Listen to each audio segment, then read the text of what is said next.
Welcome back, everybody. Lee from Overland Radio, and we're just going to do part two. Hopefully, we'll wrap it all up in this, and we won't keep Will. But I have Will with Venture to Rome, and I'll link the first part down in the description, or who knows? We might actually cram these two together. Might be one of those super long podcasts.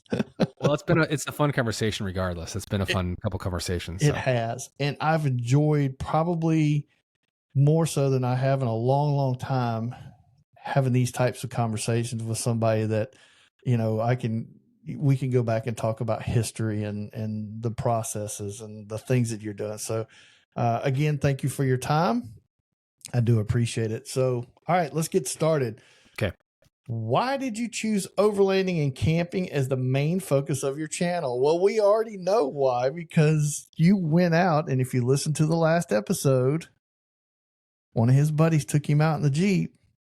That was it. Just grabbed a hold of him, and that was it. It's pretty dang inspiring. I mean, I grew up on a dirt road out in Weiser, Idaho. And you know, so I think there's part of me that's just really connected to the outdoors because I spent all my childhood outside, out on a hillside or a mountainside or camping or, you know, on a lake someplace. So like, you know, I think there's part of it that really appeals to me because it's in my upbringing. Yeah. And then the other piece is like, you connect to the outdoors when you're outside, you make a connection, that is primal. When you're sitting at a campfire and the sun's going down, the air changes, the wind picks up because the sun's going down, and your senses pick up, like, okay, and you're listening for things, and you're smell changing, feeling things, everything, and your primal instincts are kicking in. Yep. Which creates a heightened experience, and it can create, you know, the ability to appreciate beauty through heightened senses. And so my opinion is that's one of the reasons that, you know, it makes such great video, because we're really feeling inspired when we're out there. We're like, holy cow. And plus, overlanding, unlike just straight camping, is really like the discovery of new things that you haven't discovered yet before, like the going of new places, the trying to get to places that are hard to get to. And so that kind of thing that you struggle against, that obstacle that you have to overcome to get the reward, I think is also just, you know, for a YouTube channel, it's just like really great storytelling. But it also, you know, just feels good when you're out there. It feels like you should be sharing it. It feels like you should be capturing the moment. Very good. You know, I said I wasn't going to ask this question, and I have it down anyway, but I'm going to go ahead and ask it because it's so generic. Everybody that does a podcast with, you know, in this scenario, ask, what are some of your favorite places that you've been so far? Just hit me with a couple of them. Yeah, sure. I mean, Wallace, Idaho. Okay. Wallace is a town. That's that little town that's like in middle of nowhere, isn't it? Like, yeah, middle of nowhere in northern Idaho. It is a place that it's a place that survived the Great Forest Fire of 1910, which is the largest forest fire in the history of the U.S. And it had to reinvent itself many, many times. It declared the whole town, put it on the historic registry because they were going to build an interstate right through the middle of town. So now the interstate curves around the town. Nice. But it means that the whole place is preserved. They don't have, you won't find a McDonald's in town. You won't find, it's all still like 1950s mom and pop type stuff. And it just has character like I've never experienced anywhere else. It's a truly, truly authentic town. That's the one you went into where the guys are sitting around in the little like mom and pop shop, and there was one you went into that, and I can't remember the name of the little town, but yeah, they were just sitting there, and there are only a few of them that are there year round. Is that the place? No, that you're talking about Jarbidge, Nevada. That's the one which is another fantastic place. This old mining town. I think there's like 15 people who live there through the winter. That's what population town's like 50 maybe in the warmer months. Yeah. And they have the Red Dog Saloon is probably what you're thinking about. Red Dog Saloon. And yeah, it's like, it is such an awesome place. and the owner's just super charming, and they have incredible whiskeys at the bar, and they have prime rib dinner that you can get in the summer, and we were lucky enough to get it in the winter because the owner was nice enough to treat us. Wow. And it's just a fantastic place. So yeah, Jarbidge, Nevada, Wallace, Idaho. In terms of like natural beauty, like places that have inspired me the most. Yeah, it's hard for me to say. Probably Hell's Canyon. Okay. Hell's Canyon, which is the deepest river canyon in North America, deeper than the Grand Canyon, has the Seven Devils Mountains on the Idaho side. That was in your last video. Yeah. We were right at Hell's Canyon. We went to the Wallowas. The Seven Devils Mountains are I just feel like I'm not ever done with them. There's just more to go see, more stories to go tell. It's hard to get to. It's not visited a lot. And it's wild. There's over 1 million acres on the Oregon side. There's over 1 million acres. There's God knows how much on the Idaho side. Wow. And it's just an incredible place with rocky mountains, a huge river running through the canyon below, and then, all kinds of different terrain and exploration. And I feel like I'll never be done out there. Yeah. Listeners, or viewers to this, you should go watch that episode. I can't remember what the name of it is. Tell us what the name of that. I think the title could change depending on people clicking or not. But yeah, it's our last trip with our with Finn. Yeah, Finnegan. So the title right now is like saying goodbye to Finn. Well, that's adventure. It's appropriate. Anyway, it was really good. It's beautiful, and that was quite the place.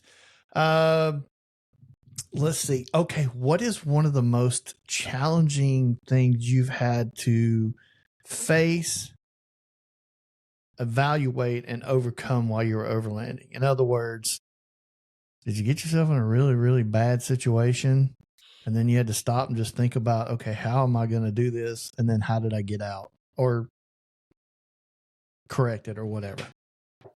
Yeah, I feel like that happens to me more than I'd like to admit. I do too. There's like they say there's like type 1 and type 2 fun. Type 1 fun is like you're having a good time, and it's really fun. And type 2 is like you're having an experience and you don't really appreciate it as fun until after you're done with it. And then there is that moment when the pit of your stomach drops and you're like, I am in trouble. Yeah, I don't know if I can get out. That's happened a couple times. Actually recently it happened in this video series that I'm going to release here in the next few weeks on building a new route through Oregon. We took a route around Diamond Lake, Oregon, that was snowed in, and we made a mistake, dude. I didn't see the sign that said no motorized vehicles. It was still closed for the winter, even though it was in June. So I just drove right by, didn't see it. And by the way, put that on. I filmed me saying I made a mistake. Don't make this mistake, because we should admit when we make mistakes, right? I got to tell you, that's something a lot of people won't do. I know. I can't do it. I think people will learn from it. I'd much rather them say, oh, maybe I should stop and look before I hit the trail because Will made that mistake, right? And if I have to pay a fine to the Forest Service because I made that video, then I'll pay the fine to the Forest Service. Like, it's fine. Give me a ticket because I made a mistake. I'll own it up. Anyway, the road had become super snowed in, and we were trying to drive out. It took us 9 hours to drive 3 hours or 3 miles. Good night. And I'm no stranger to snow wheeling now. I have some pretty good snow wheeling trips under my belt, so I understand what to do. However, it was spring snow, the sun was out, and it was turning to mashed potatoes, and the whole road was sloped toward a ravine. Down. And so I was crab walking my Jeep. My front tires were up on top, or like pointed towards the top of the slope. My back tires were dragging along. So basically I'm driving forward, but my Gladiator is sideways across the road, and it gets sucked down into the ravine. And I don't know what to do. I literally don't know what to do. And I have that pit in my stomach, and it's getting late in the afternoon, and I'm thinking I might be sleeping in the snow tonight. Or maybe I have to leave this truck until the snow melts. These are the things that kind of are running through my head. And so we do a thing where we get out, we take a walk, let our heads clear, approach the situation, look at the tools that you have. And we decided to just start working with traction boards. And we moved 8 inches at a time, reset all the traction boards, 8 more inches, reset the traction boards. And we did this for an hour to get my truck out of there and get it turned around. And then Chris, who was with me, his JKU gets stuck in almost the same situation. So back to traction boards. And you use the tools that you have, you figure it out. But there was a long time there where it had stopped being fun. And I was really worried. My son was with me, he's 9 years old. And I'm like, I don't want to be out here and, have to walk out in the snow with my son or, press the SOS button on my Garmin. That's kind of where my head had went. But, we kept our heads cool. We worked through the problem at hand. We used the tools that we had and we went slow. And we wound up getting out, got a hotel that night. It was great. I was like so happy to have a hotel. You were like, I need this. Yeah, totally. And then we picked the trip up the next day, and the trip was a wild success after that. When did you learn that you made the mistake on the trip or on that trail? We backtracked? You realized, oh crap, this thing's still closed? Yeah. So number one, I knew I made a mistake when we got to what I thought was going to be non-snowy roads, and there was even more snow. And so what we were trying to do was just drive back to dirt roads. And that's when the trail started to really deteriorate and we got in trouble. When we got back to the end of the trail and we aired up, Chris was like, there's a sign up there. And it was probably like 15 feet up. And so I didn't even look up when I drove through it. I was looking straight at the trail, and I was happy to, be on the right. I was probably looking at my Onyx interface, making sure I was on the route that I had mapped. And I read that sign that said closed to motor vehicles, and my heart sank. And then I was like, well, what do I do now? Number one, this is great video footage. It's like struggling in the snow. We used winches, we used traction boards, we used kinetic ropes. I mean, all these things, it's good because we're struggling. Well, I guess I'll just cut it. I guess I'll just not use that. And we'll just pick up wherever we pick up next. And then I'll just cut all that out and no one will know. And then I was like, no. And I talked to Chris about it. I was like, I think I just got to film, got to own it. I got to film myself in front of the sign, show the sign and show me making a mistake. And he's like, that's definitely the right thing to do, dude. That's definitely the right thing to do. I think that shows some character and integrity too. Yeah. I mean, really, it does, because you could have taken that other path and nobody would have ever known that you screwed up. And now you portray yourself as, hey man, I got it. I know everything, or I can do it all. Yeah. When now you can relate to a lot of people, or a lot more people. Yeah. And Lee, the truth is it's really easy to make a mistake when you're out there. It's really easy. Sometimes these signs are not obvious. And so if I can help someone look for the sign next time and not just drive by, then I think I'm doing good by showing that. And, I'm of the mindset that we will never master anything unless we accept that we're a white belt at some point. Yeah. You know what I mean? Like you have to be comfortable with looking stupid in order to learn and be better. And in fact, in my opinion, when you allow yourself to be vulnerable in a public setting and say, I made a mistake and this is what I'm going to do next. Yep. I think you actually become a more powerful figure because wholehearted. You're showing that you're a human. Yeah. And you're showing integrity by owning your mistake and sharing it. Absolutely. That's why when I see people post stuff on social media and they're like, yeah, I screwed up. And I mean, their truck is down the ravine and it's rolled 2 or 3 times. And they're like, yeah, I did this. It was, dumb on my part to make this decision. I'm like, man, hats off to you for owning it. So totally get it. All right. Why the Jeep Gladiator? There's a lot of stuff out there. Yeah. Well, I'll tell you. So number one, I'm a Jeep guy. And our first plan was, get the 392 and then sell my JKU and then buy, a Rivian RS1, the SUV Rivian, and take that off road as well. We have a Tesla right now. We have a Tesla Model Y that we bought a few years ago. And we were going, and we at the time we had a Toyota Highlander. which is like our family car, which we'd had for like 15 years. And we were kind of thinking through, okay, well, if we get a Rivian, it's basically just like we have a Tesla. Like, what is that going to do better? I guess we can take it off road a little bit. Okay, and that will be my kind of kid's car. Okay. And it was actually Kate. She was like, what if you got a Gladiator instead? We don't get the Rivian. We sell the Highlander. We sell the JKU. And we have the 392 Tesla for me. And that's her work commuter car. And your kind of commuter car becomes the Gladiator. And I was like, yes. Like it was obvious when she said it out loud. I was like, oh, of course that's what we should do. Yeah. And I married you. Yeah. And it gives me, it's in my wheelhouse. I understand Jeeps, how they work. Shops that work on my stuff or install stuff. It's really similar to work on a JT versus a JL. And so, yeah, it rang really, really true when she said that. And then we immediately started executing on that plan. Yeah. I knew when I was writing these down that I was like, this is one that's a no-brainer, but I'm going to ask it for those who don't know. Do you still have the 392?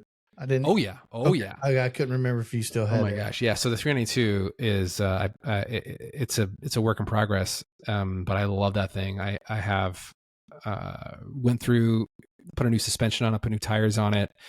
I'm going to wrap it here soon. So I wrapped the Gladiator, which looks crazy. And I will wrap the 392 as well. The inspiration for the Gladiator was Eddie Van Halen's guitar. Mm-hmm. And I think they did a really great job with that. Like it. Yeah. And it's hard to miss, like the reason that I'm wrapping my vehicles isn't because I enjoy the attention. That's not it at all. Like I do not like driving around town, having people know that it's my car, that like, oh, there's Venture to Rome. Oddly enough, I get recognized enough as it is. Like I get recognized when we go out to the grocery store, and it's not uncommon that it happens now to the point where I kind of expect it, and it's a new weird life for me. However,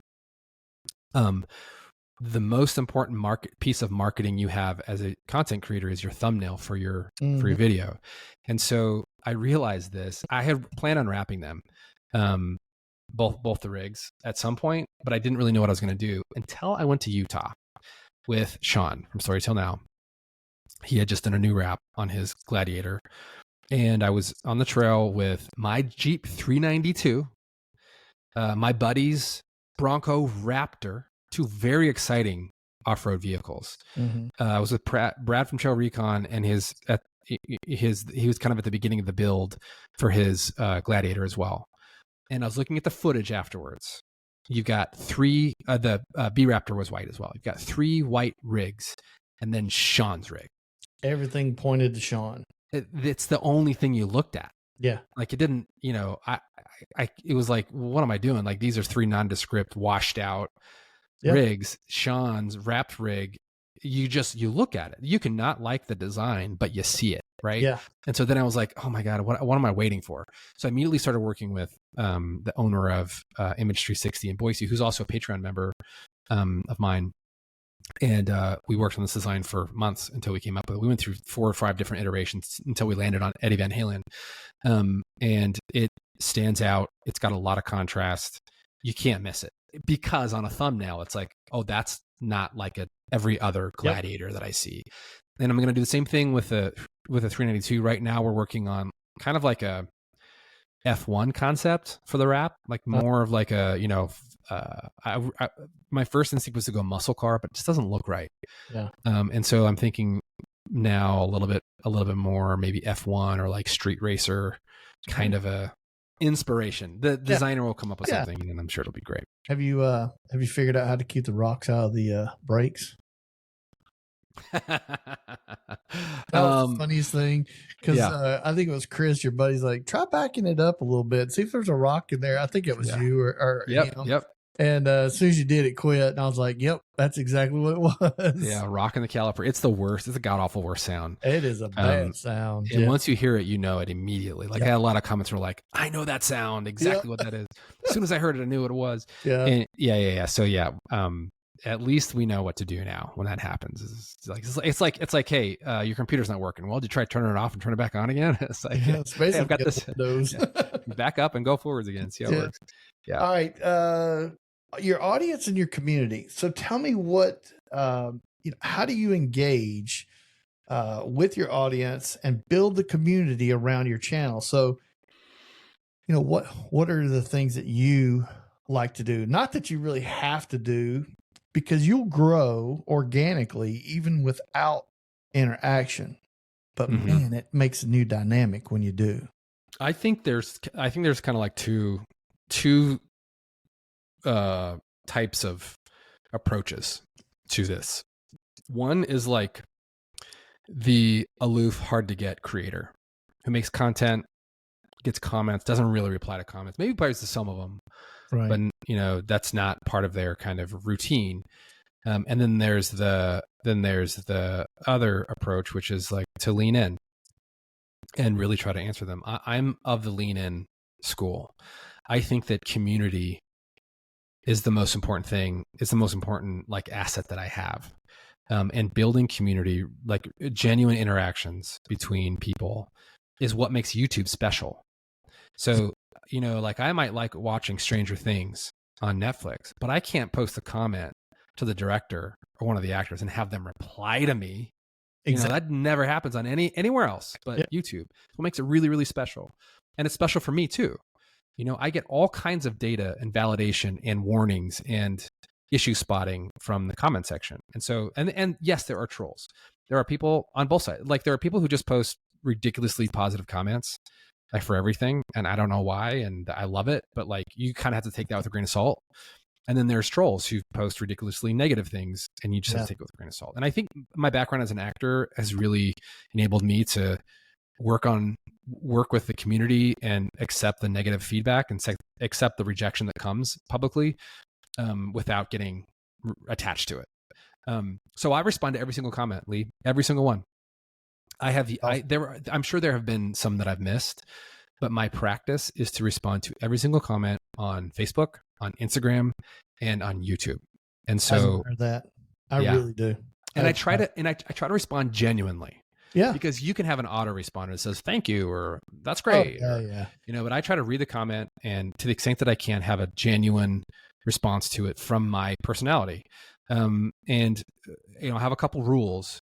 One is I try to never take the bait. So like, oh man, and that's easy to fall into. Oh yeah. So here's a great example because comments are so misleading. Yep. You might assume negative intent that's not actually there. There's no. Here's a great example. I make this video. I just posted it this week, and in the video, a mouse eats through my flip flop because I left my flip flops outside. Dude, and I had and I had a blown flip flop. I didn't bring any other shoes, and so I had to go get new flip flops. And so someone posted. I know where you're going. Something to the effect of like, you should never use flip-flops as your primary footwear. They should be your third. You should have primary, secondary, and then flip-flops. Like that's just smart camping. And I could have got like, okay, this guy's telling me, no, I'll defend myself. Instead, my comment, I didn't take the bait. Instead, my comment was, what are you talking about? Like the camping rule book clearly says you should never wear flip-flops. Only idiot would take them camping in the first place. But I'm not a rule follower, right? It's a different approach. And they responded laughing in a very positive way, and so it's a different approach than a defensive approach. I never take the bait, even with trolls who are really negative. I never take it. And I know that every time I respond to a comment, I'm mostly speaking to everyone else. Because you might reply to one person and you might get an argument or positional kind of discussion with that one person, but then everyone else, you've got 1 million people watch a video. Well, how many of those people read through the comments? So what you're really doing is responding to everyone else who might read that at some point. Yeah. And you'll be scrutinized. Heavily. Absolutely. Yeah. That's what I love about YouTube. It's like, it's brutal. It's like, there's no tolerance. Like you will hear it. He left me a comment, which I get hate mail all the time, and it's fine. Whatever. But the guy's like, man, that was a great podcast. You had me up until the point where and it was, I don't even remember what it was. We were talking about ended up hunting or something, and he was against hunting, and he, blah, blah. And I just ignored it because, you're not going to make everybody happy, Will. You're not. Yeah. Yes, I have learned that. And I like to please people. I like everyone to be happy. And it was only that easy though. Yeah. And, but I have come to terms with the fact that there's just going to be people who don't like stuff. Yeah, you can't. And, you can have the best intentions and want that kind of stuff, but there's just people who are miserable and they thrive on trying to build chaos. I think it makes them feel fulfilled and they get the attention. And absolutely. I don't feed into them. Yeah. So I think this is really important. I think people wake up in the morning looking to be offended because it brings them joy. And like, that's okay. It's like, you can be my troll for the day. That's fine. Like, if this made your day better, then you're welcome. I'm happy I made a video for you to get super snitty about, because that's the perspective that I try to have. And it's a much more sustainable perspective than trying to defend myself or get upset, because it's a never ending black hole of negativity if you let it be. I totally agree. So what kind of feedback or stories have you received from, your viewers or otherwise that, made that big impact on you? Hold on, Lee. I'm sorry. I'm getting scolded. Go ahead. Just what was it? We'll edit it out. Okay. Yeah. Let me maybe this will help. I'm going to clap. Maybe that'll help your edit. Okay. Can you repeat that question? I was responding to Iron Man 4x4. They're about a meet and greet thing that, they're super, what kind of feedback have you received from your viewers, and story wise or whatever, that have really made a big impact on you? Something that touched you emotionally? It happens so much that a comment or feedback touches me emotionally. So let me tell you the story of one of my Patreon supporters who I think he has 7 kids. He lives in the Midwest. And I'm one of the creators that he watched, but he watched and really kind of was inspired by some of the content that I made. And he decided, I think it was like his 50th birthday, and he was going to take like 4 weeks and go on a real overlanding trip solo. Wow. And he came out to Idaho, and he went on this trip, and he went through the ringer. He had everything, like he had problems with his truck. There was snow, things didn't go perfectly, which is like every adventure, right?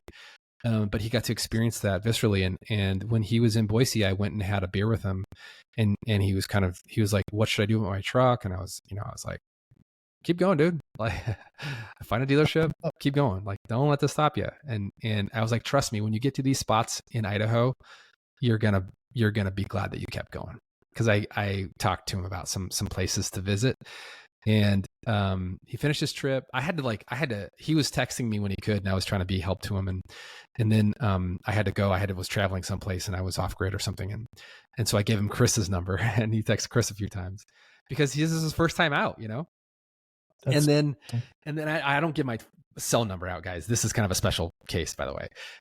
I really became attached to this guy in his trip.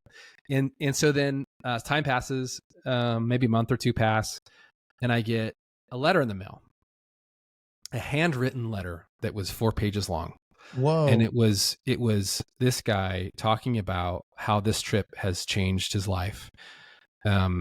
And how, he went into detail about different parts of the route, different parts of Idaho that he got to visit, and, working through the struggles, and that it was, kind of a once in a lifetime moment for him that really had a deep and profound impact on him. And I keep that letter in my inbox in my desk.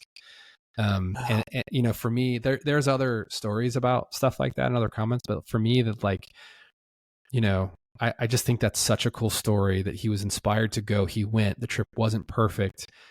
It was all the things that overlanding trips are, and then he got back home and realized that he was different. Mm-hmm. He prevailed when he could. Yeah. I mean, think about this. If you didn't go have the beer with him and hang out for a little bit and tell him just to keep going, would he have stopped? Hard to say, but like, you know, I think when you're new, you don't know what you don't know. You don't have a checklist for things that go wrong because it's the first time it's happened. And I do think that having somebody say, it's going to be okay, man. Like, just keep going. I do think it makes a difference, and at the very least gave him a little bit of confidence that he wasn't way outside, you know, that something catastrophic was going to happen. You inspired him in the beginning, and you inspired him along the way. I mean, come on, man. Let's not take that and make it light. You went and had a beer with the guy. The guy was in a down moment. He was at a place where he's like, I'm not really sure this is going to work out. And you told him to keep going, that those places would change him. And they did. Yeah. And if it wasn't for you doing that, then it wasn't so. So that stuff has a huge effect on me, you know, as much as it affects them. I don't know how much it affected them. It seemed like it did because of his letter, but like, you know, that stuff has a huge effect on me. It really inspires me to keep going, to keep making content, and to keep focused, to stay focused on that. You know, just to stay focused on what's helpful and inspiring, and you know, what can help someone change or have that feeling, not just looky at me, my life is so great. You know, like for me, that is a really strong lens that I wear all the time when I'm out there and I'm making content. I think it's a fantastic story. So what are your future plans for the YouTube channel? Do you have any big plans? Not that, you know, I mean, we've kind of touched on some of the stuff, but you know, you got like East Coast on your mind, or? I very much do. I don't have solid plans to go to the East Coast yet, but it will happen. You know, the thing that I'm focusing on right now is this idea that overlanding spaces are overrun with people. This viewpoint that YouTubers ruin nature because once they put it on video, the hordes show up and they ruin it. And there's some truth to that, right? I don't share my routes with all my YouTube friends. You know what I mean? Because I kind of want them to stay off the radar a little bit. I do share plenty with them, but you know, there's some truth to that.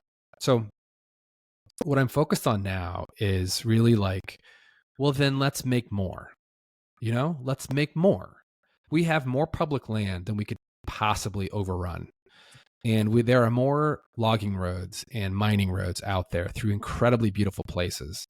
Let's just make more and spread people out and give people real adventures that they can go on that are vetted, like BDR routes, right? That's one of the things I love about BDR is that they're vetted. You know that when you start it, you can make it to the end because they've already mapped the route, right? I'm just addicted to watching them ride those bikes like they ride them through there. I know. Well, I like one of the founders of the BDR group I have spent some time with, and it's such a similar ethos, but we don't have anybody doing that for four-wheeled vehicles. And so I want to make more routes. I want to make our community better. I want to make overlanding more accessible, better than when I started. And that doesn't mean I'm going to make, you know, the most beautiful videos and sell out certain places. I'm sure that will happen, right? I'm sure, like, I can't keep it all secret, but like, what I want to do is address that. Like, well, let's make more long, great routes. And so people can choose. They can do, I'm going to do BDR this year, or I'm going to do the Idaho BDR, or I'm going to do the Idaho American Overlander route instead. Like, there's more things to do in more parts of the country, especially out here west. So that's something I'm really focused on. It's really hard though, Lee. It's extremely hard to make a new route. Yeah. Because you need to drive every inch of it, and you need to think about who's going to decide to drive this. There's this ethos out there that like the harder the better, right? Oh, I did this route. Oh, that one's easy. What I did this one, it was a lot harder. You know, we had to use our winch. It's like that doesn't appeal to me at all. Like I love That's just technical an trails. ego that's looking for attention. Exactly. So when you're making these trails, you know, my viewpoint is like, could a minivan do this? And no, a minivan can't do it, right? It can't do the whole thing. But like, think of thousands of different kinds of vehicles that could or could not drive down this road or drive down this section of road. So does that mean that you don't want to have any variety? It just has to be maintained for service roads the whole time? No. But like, you don't want it to also be like a rock landing route, like the type of stuff that Nate from Dirt Lifestyle is developing. You want to make a route that people can complete from beginning to end, even if they have a stock Tacoma or something like that, you know? Yeah. And so it's really hard to do that. And I have so much respect for the BDR people. I'm just finishing up this Oregon route, and it's taken me a year to do it, and it's not perfect. Like I will definitely change the route as I spend more time out there in Oregon. But yeah, that's what I'm focused on. I think you touched on how some people view content creators or YouTube creators and sharing locations, and that's a good topic. But what I think some people fail to understand is it's not just overlanding. Like I love fly fishing. And if you watch fly fishing videos, these guys are going into some of these most, remote places, and they tell you where they're at. They tell you where they're going. Not all of them, but I mean, the vast majority of them do. Mm-hmm. The one thing I wished that didn't exist, and I know it's twofold, is I wished we didn't have if you're my Patreon, I'll give you all my routes. Yeah. I'm not saying it's a bad thing, because I understand the motive and making a living, but it's not exactly what I would call, I think, the most, I think there's a better way. I don't know what it is, but I think there's a better way. I don't know. I can't, it's hard for me to understand. I'm selling you all these camping locations. And what I've watched is some of these other apps that are out there, like your Campendiums or your Hip Camps and all these apps. I have watched over the years, their camp spots are starting to show up in the same places that a lot of the overlanders have camped. Mm-hmm. And now that's where I think you're seeing a lot of that public, overrun, I guess, if that's, what you want to call it. But I've watched it and I'm like, hey, wait a minute. I know where that place is at. That's never been on here. Yeah. I think, so here's what I think about that, Lee. I think that, what you're expressing is not uncommon. I think that a lot of people take umbrage with the fact that if you pay some money to creators, they'll give you their GPS camping spots. I don't do that. Not to say that I never would, but I'm not motivated to do that. I don't think, in my opinion, I have just a little bit different take on Patreon or any membership. That it's a community. For me, it's more of a community, a different kind of community than you can find in the comment section. And it has different kind of access to the creator, and we have different conversations there. But it's not, for me, it's not a straight value trade. It's not like, hey, you pay me, I give you this. But that's how it is with. But I don't judge that either. That's just not how I see it. So personally, I don't judge that either. That's just not how I see it. Because if you think about it, you buy a map. You buy BDR maps, and they have campsites marked, places you could camp. You pay money for that. Like, paying money for a map or paying money for coordinates so you can go camping is, it's not new. And I don't actually think that creators are making that big of a dent. I don't either. But what is making a dent are the mapping apps. So your hip the camps, your Pendin, your Onyx Onyx is a sponsor of my channel, and I'm not speaking ill about them, but I will tell you, the more stuff shows up on those apps, the more people are going to go. That's making a much more outsized impact than a Patreon, a closed group of people that are paying a certain amount of money a month. I mean, how many Patreons can somebody possibly have? 500, 1,000, 1,000? That's a ton. I don't know nobody has 1,000. I know a couple that have like 500. And it's like, that's only 500 people, dude. That's only 500 people. And I know they come and go. It's probably, the reach is probably bigger over time, but it's very limited versus an app that you can pay $30 for the year and have access to all of this stuff that's being uploaded. It's being crowdsourced. Kind of like anybody can go through the process on one of these, Trails Off Road, Onyx. Gaia's not really doing it, but I'm sure they will. I don't know, All Trails. You can go through the process of becoming like a scout where you can upload stuff. Yeah. The more that happens, the more people are going to find all those, quote, secret spots, and yours are going to get overrun. It's inevitable. Well, yeah, it's inevitable. What I think with the Patreon to me is, I think Patreon originally, or in my view, was more of a intimate thing between a creator and people who want to pay a little bit to have a little bit more of a connection with somebody. So for you, as an example, your Patreon members pay that, small few bucks or whatever it is, and that gets them some extra content, but it also gets them into a community where things are a little more personable. It's not the YouTube comment section or Facebook where pretty much anything goes. It's the Wild West. In the Patreon, to get there, you've paid, and I don't know many bots that are going to pay to get in there and just troll you. Yeah. And so to me, I think that's, where it's at.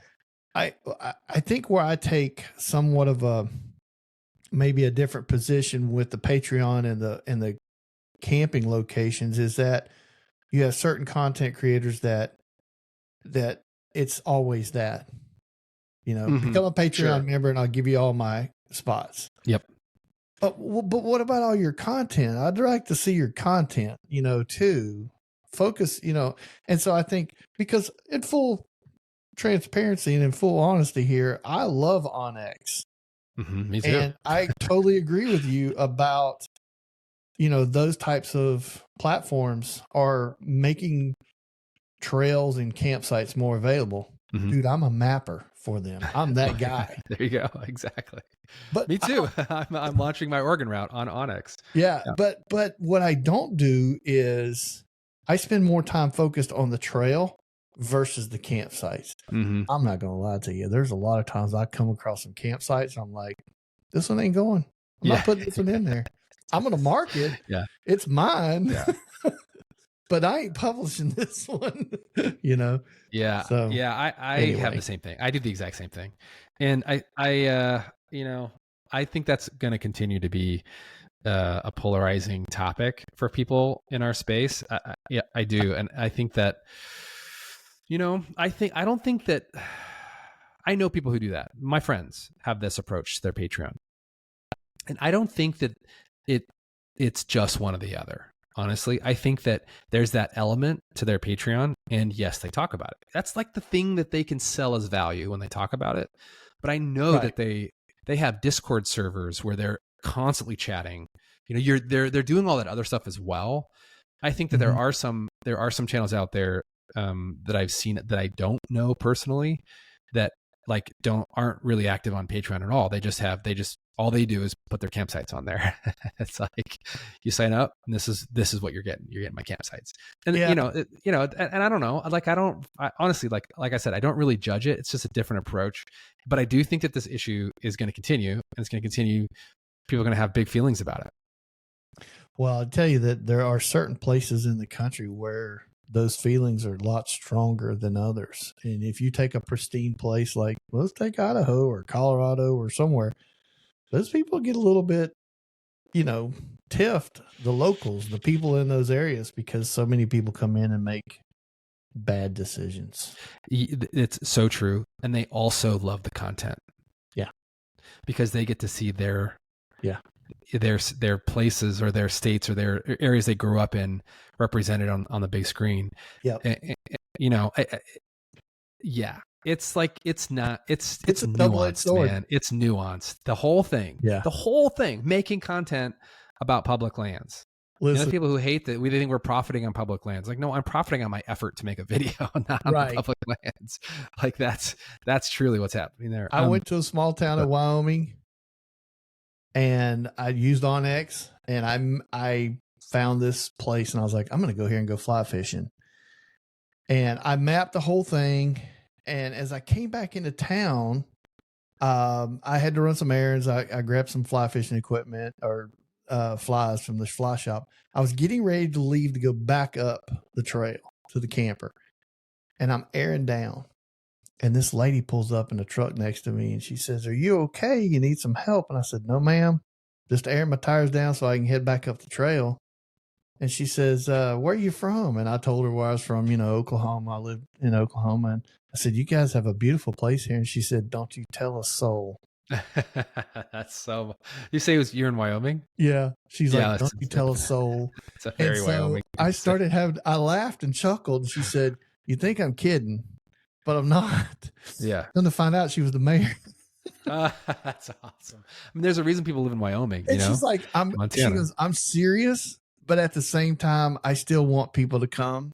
She goes, "It's not that." She goes, "I just want the right people to come. I don't want the ones that come and destroy our place." Yes. Because if she told me this, she said, "If I had a magic wand to bring tourists into this area or people to come in and explore all that we have to offer, the beautiful lands, but they didn't destroy everything and they didn't trash it," she goes, "Those are the people I want." She goes, "I just don't want the ones that come in and leave their garbage out on our trails or out at our campsites." She goes, "I'm so beyond that." This is a really important subject to me, because it's the voice in my head that tells me I shouldn't be making content, about this stuff. But here's the way I think about it. Number one, my approach is like, I don't share coordinates ever publicly. I barely share them privately, because I believe that the adventure includes finding your own space, finding your own spot to sleep. I really believe that if you're just headed to a coordinate, well, that's not adventure. You know what I mean? Like, if you're just like, well, I know there's going to be a banger campsite, I'm going right there. I do that sometimes. It does not feel the same as like, I'm out exploring this area. We got to find a camp spot tonight. Okay, let's start looking. What are we going to find? Oh, this one. No, that one's okay. Oh, this one. Oh, this one. Oh, you know what? Here it is. Like, that's part of it. I don't want to rob people. That's just my belief. It's my belief that that's part of the process, right? So you come down here, I'll give you 3 campsites, and then I'll let you decide where you're going to go, and that's going to be your adventure. Yeah. This is the area you want to go in, because these are where all the epic spots are. Here's 3 options. Yeah. How you get there is on your own. Get your back out. Yeah. So the other thing is, it's really hard to separate intent when you see trash on a campground, because there's intent and then there's education, right? And so, like, the first thing that I see people say is, these people were like, what are they doing? They left their trash here. They're so disrespectful. They must be essentially trash people, terrible people that are destroying our public lands. And I think there are people like that. I'm not saying that there's not. I think people come and they don't care, and they know that they shouldn't be doing that, and they do it anyway. And then there are the people who don't know. The people who think maybe they think like, well, I haven't been camping out much before. We're supposed to put our trash in the fire ring, right? That's what you're supposed to do. And the next person will burn it. And it's like, no, that's exactly what you should not do. Like, that attracts animals. Like, they haven't really been educated on it. And so I think, it's kind of like protecting your house. You're never going to keep out a sophisticated burglar. You know what I mean? But you put deadbolts to keep the honest people honest.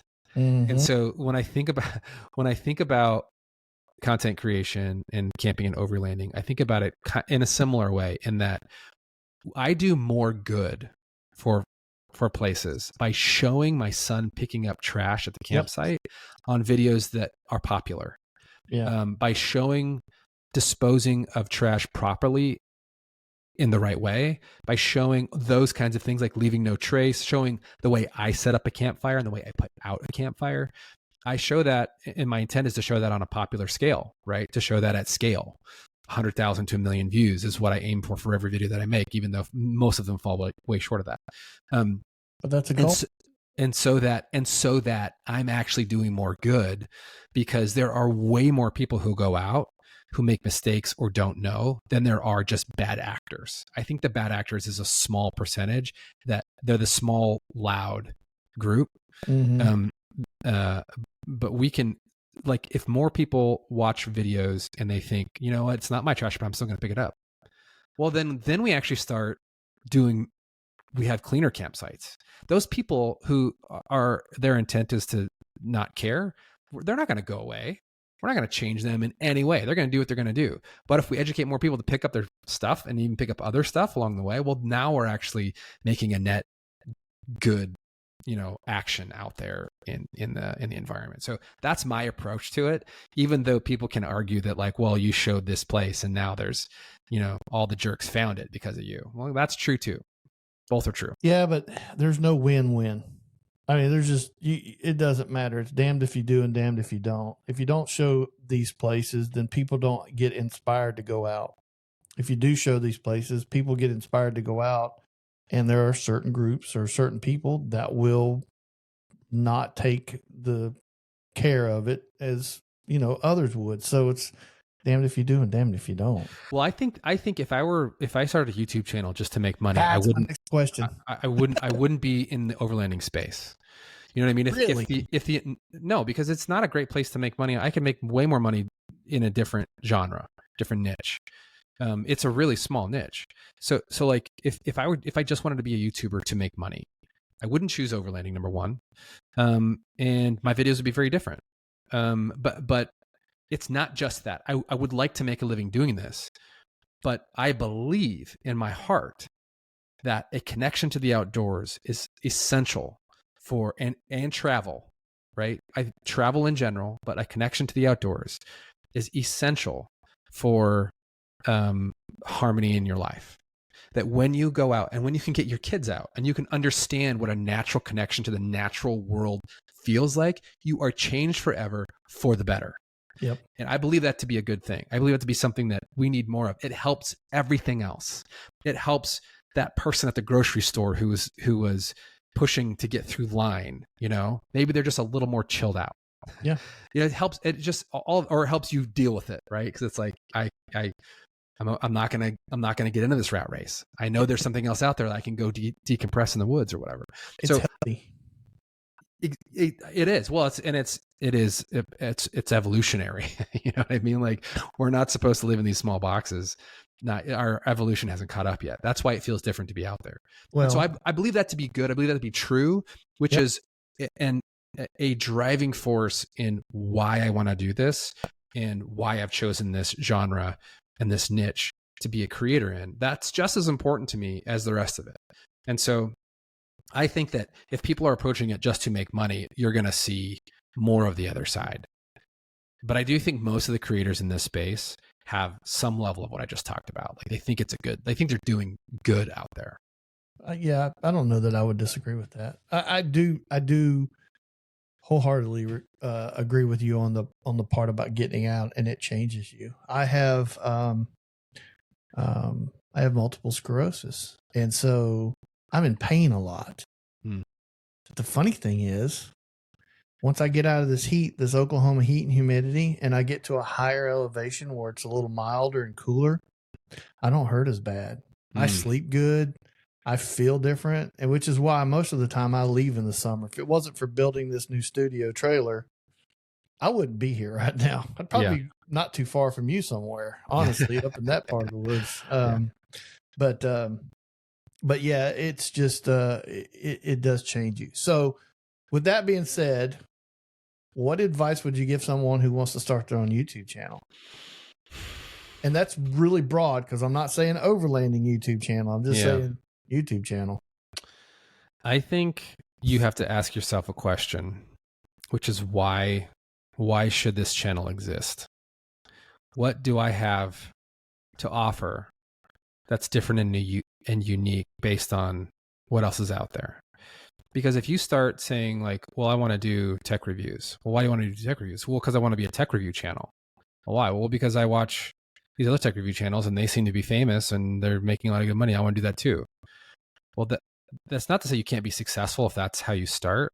But I think that to truly build something in this extremely oversaturated platform called YouTube, I think you have to have a different take on things, that you can't just be copy and paste. You've got to figure out, well, what makes you unique? What's your voice? Why do we need to hear from you? And if the answer is we don't need to hear from you, then my advice is to keep searching. Keep searching, not give up on YouTube, but like keep searching on what that thing is until you find it. And honestly, it takes 100 videos until you figure out what the heck you're doing in terms of just making a video and what is that video and what's your style and what's your perspective. And so, go after it for your first 100 videos. And if you survive the grind in your first 100 videos and you want to keep going, then you found something that you love and you should keep doing it.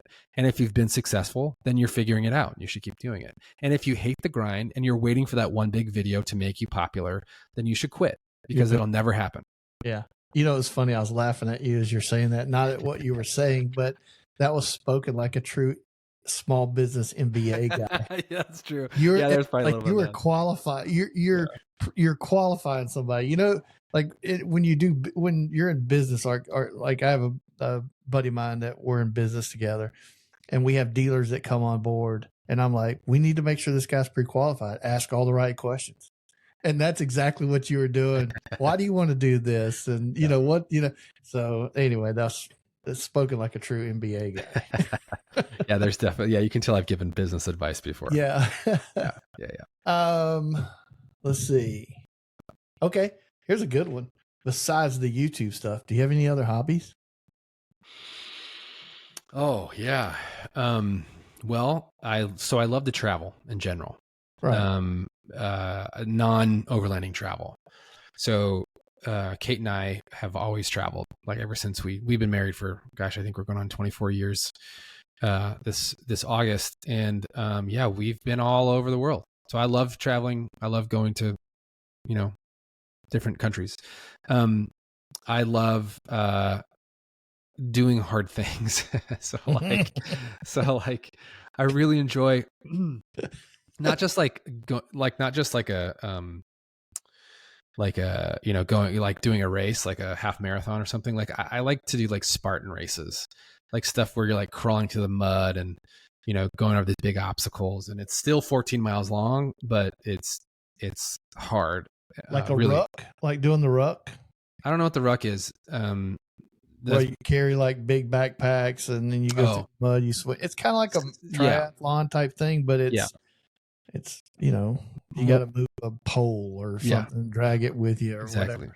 Yeah. More in that vein. And so to that end, I do love to exercise and do, I'm not really a meathead. I don't really like to just like lift a bunch of weight. I like to do, work really, really hard doing like,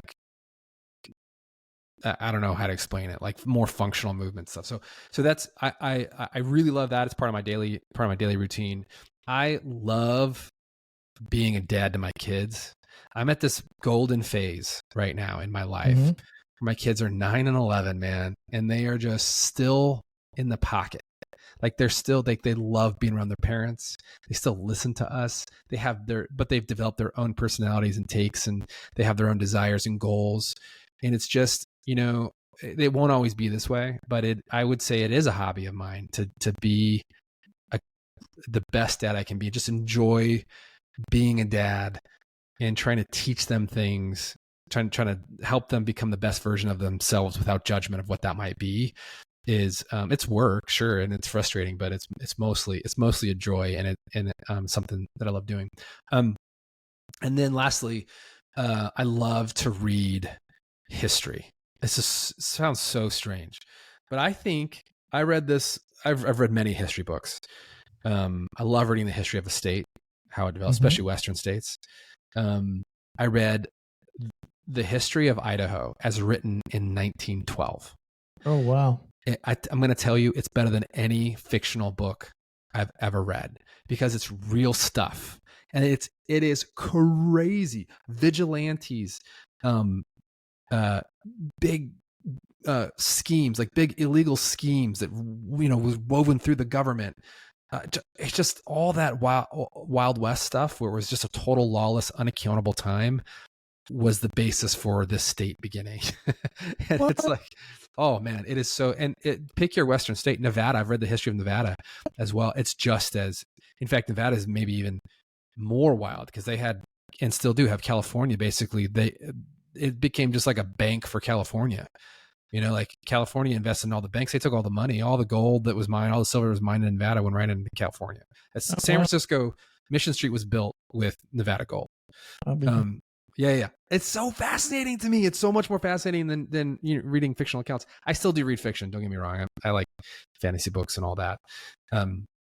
But I don't tell a lot of people that because it really brings out the nerd in me that I like to read. Okay, I like it. I like it when you and some other creators as well add those historical facts into your videos. So like, you were talking about Hell's Canyon and you had a few bullet points in there. Yeah. That stuff's fascinating. When you did Jarvis and that kind of stuff, you added some of that history in there. And quite frankly, I think it's impressive when somebody, or it makes me enjoy the video a little bit more. But when you said that, and talking about reading history, here's my last question for you. And then we'll wrap this up. We're going on another hour. So this worked out perfect. Great. If you could go on an overlanding trip with any historical or famous figure, who would it be and why? Oh, it's a really hard question because I think my first choices would be folks that I would be like the chances of surviving would be pretty low because I go right back to the 1700s. So like put me on that Lewis and Clark expedition out west. Damn, 100%. That's exactly when I wrote this question, I thought the same thing. I just love. I'm so captivated by that story. And just the risks and it was just incredible. The other would be like, give me a couple months with Kit Carson, yes. So back in the day, back in the 1700s, it was just trappers that were out west.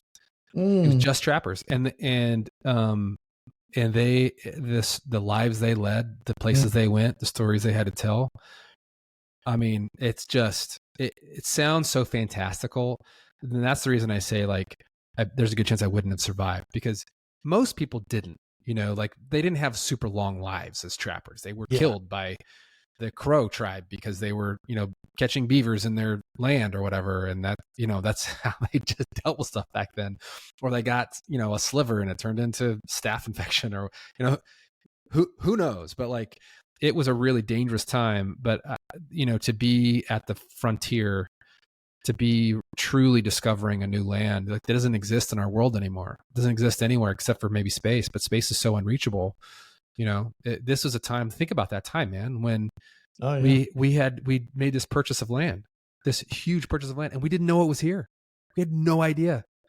And they sent out a crew to go find out what was here. I mean, it makes me excited talking about it. Have you read the story about, and the guy's name just escaped me. I was going to say it earlier, but he was sent out and discovered Yellowstone.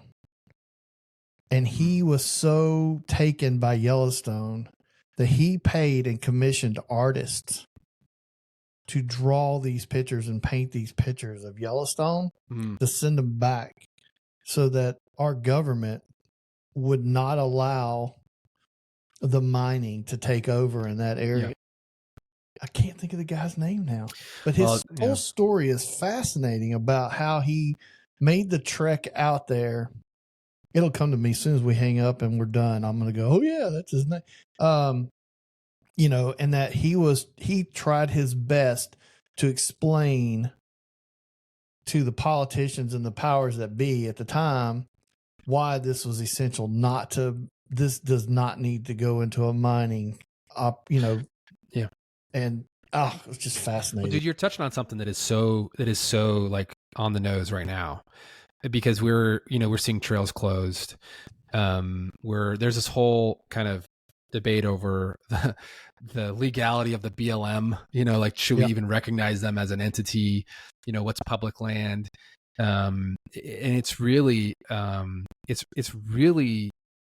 an ongoing argument that goes back to Teddy Roosevelt. Teddy Roosevelt and Guy Pinchot, they created the National Forest Service, and they created the first kind of designated public lands. The federal government owns those lands. Well, there's a lot of people who don't want the federal government to own anything in their state. Yeah. But then there's also a lot of people who don't want anybody to touch those lands. There's people who want to recreate there, but they don't want it to be private.